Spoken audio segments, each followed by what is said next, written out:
Baiklah, Assalamualaikum warahmatullahi wabarakatuh. Perkenalkan, saya Sherin Azahra dengan NPM C1C022070 dari kelas 3B. Di sini saya akan menjelaskan mengenai akad mudharabah. Yang pertama yaitu pengertian akad mudharabah. Menurut PSAK nomor 105, mendefinisikan mudharabah sebagai akad kerjasama usaha antara dua pihak, di mana pihak pertama yaitu pemilik dana atau saibul ma'al menyediakan seluruh dana, sedangkan pihak kedua yaitu pengelola dana atau mudharib bertindak selaku pengelola. Dan keuntungan dibagi antara mereka sesuai dengan kesepakatan, sedangkan kerugian finansial hanya ditanggung oleh pemilik dana. Kerugian akan ditanggung pemilik dana jika sepanjang kerugian itu tidak diakibatkan oleh kelalaian pengelola dana. Apabila kerugian yang terjadi diakibatkan oleh kelalaian pengelola dana, maka kerugian itu akan ditanggung oleh pengelola dana. Menurut PSAK nomor 105 part 18 memberikan beberapa contoh bentuk kelalaian pengelola dana, yaitu persyaratan yang ditentukan di dalam akad tidak dipenuhi, tidak terdapat kondisi di luar kemampuan atau force majeure yang lebih lazim atau yang telah ditentukan dalam akad, atau merupakan hasil keputusan dari institusi yang berwenang. Dalam PSAK, mudharabah diklasifikasikan ke dalam 3 jenis, yaitu mudharabah mutalaqah, mudharabah muqayyadah, dan mudharabah mustarakah. Berikut ini saya akan membahas tentang masing-masing jenis mudharabah tersebut. Yang pertama yaitu mudharabah mutlaqah. Adalah mudharabah di mana pemilik dana memberikan kebebasan pengelola dana dalam mengelola investasinya. Mudharabah ini disebut juga investasi tidak terikat. Jenis mudharabah ini tidak ditentukan masa berlakunya, di daerah mana usaha tersebut akan dilakukan, tidak ditentukan line of trade, line of industry, atau line of service yang akan dikerjakan. Selanjutnya yaitu mudharabah muqayyadah. Nah, mudharabah muqayyadah ini adalah mudharabah di mana pemilik dana memberikan batasan kepada pengelola dana, antara lain mengenai dana, alokasi, cara atau objek investasi atau sektor usaha. Misalnya, tidak mencampurkan dana yang dimiliki oleh pemilik dana dengan dana lainnya.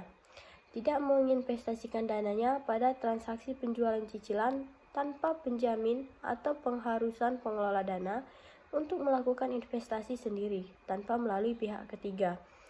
Menurut PSAK Par 07, mudharabah jenis ini disebut juga investasi terikat. Nah, yang terakhir yaitu mudharabah musyarakah. Mudharabah musyarakah ini adalah mudharabah di mana pengelola dana menyertakan dana atau menyertakan modalnya dalam kerja sama investasi, di mana kerjasama akad yang disepakati adalah akad mudharabah dengan modal 100% dari pemilik dana setelah berjalannya operasi usaha dengan pertimbangan tertentu dan kesepakatan dengan pemilik dana. Pengelola dana ikut menanamkan modalnya dalam usaha tersebut. Jenis mudharabah seperti ini disebut mudharabah mustarakah, merupakan perpaduan antara akad mudharabah dan akad musyarakah. Selanjutnya yaitu dasar hukumnya. Dasar hukum akad mudharabah ini menurut ijma' ulama, mudharabah hukumnya jaiz atau boleh. Hal ini dapat diambil dari kisah Rasulullah sebagai pengelola dana dan Siti Hadijah sebagai pemilik dana. Secara luas, mudharabah telah dipraktikkan oleh orang-orang sebelum masa Islam dan beberapa sahabat Rasulullah. Jenis bisnis ini sangat bermanfaat dan sangat selaras dengan prinsip dasar ajaran syariah. Oleh karena itu, akad ini diperbolehkan secara syariah. Yang pertama yaitu dasar hukum menurut Al-Quran, di mana bunyinya yaitu, apabila telah ditunaikan sholat, maka bertebaranlah kamu di muka bumi, dan carilah karunia Allah Subhanahu wa Ta'ala. Selanjutnya yaitu yang kedua, maka jika sebagian kamu mempercayai sebagian yang lain, hendaklah yang dipercaya itu menunaikan amanatnya dan hendaklah ia bertakwa kepada Allah Tuhannya. Selanjutnya itu menurut As-Sunnah, di mana bunyinya yaitu dari Syalih bin Su'aib RA bahwa Rasulullah SAW bersabda, 3 hal yang di dalamnya terdapat keberkatan jual beli secara tangguh, mukarodah atau mudharabah, dan mencampurkan gandum dengan juwaid untuk keperluan rumah tangga, bukan untuk dijual. Hadis riwayat Ibnu Majah. Selanjutnya bunyinya yang kedua yaitu Abbas bin Abdul Muthalib jika menyerahkan harta sebagai mudharabah, dia mensyaratkan kepada pengelola dananya agar tidak mengarungi lautan dan tidak menuruni lembah, serta tidak membeli hewan ternak. Jika persyaratan itu dilanggar, ia atau pengelola dana harus menanggung resikonya. Ketika persyaratan yang ditetapkan Abbas didengar Rasulullah SAW, beliau membenarkannya. Hadis riwayat Tabrani dari Ibnu Abbas. Selanjutnya yaitu rukun dan ketentuan syariah akad mudharabah. Rukun mudharabah ada 4, yaitu yang pertama, pelaku terdiri atas pemilik dana dan pengelola dana. Yang kedua, pelaku harus cakap hukum dan baligh. Yang ketiga, pelaku akad mudharabah dapat dilakukan secara muslim atau dengan non-muslim. Yang terakhir yaitu pemilik dana tidak boleh ikut campur dalam pengelolaan usaha, tetapi ia boleh mengawasi. Nah, yang terakhir yaitu saya akan membahas tentang berakhirnya akad mudharabah. Lama kerjasama dalam mudharabah tidak tentu dan tidak terbatas.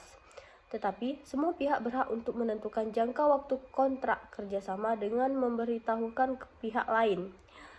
Namun, akad mudharabah dapat berakhir karena hal-hal sebagai berikut.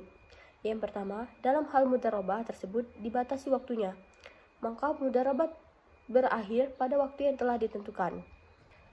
Yang kedua, salah satu pihak memutuskan mengundurkan diri. Yang ketiga, salah satu pihak meninggal dunia atau hilang akal. Yang keempat, pengelola dana tidak menjalankan amanahnya sebagai pengelola usaha untuk mencapai tujuan sebagaimana dituangkan dalam akad. Sebagai pihak yang mengemban amanah, ia harus beritikat baik dan hati-hati. Dan yang terakhir adalah modal usaha tidak ada. Baiklah, demikian materi yang dapat saya sampaikan. Semoga bermanfaat bagi teman-teman sekalian yang mendengarkan. Terima kasih. Wassalamualaikum warahmatullahi wabarakatuh.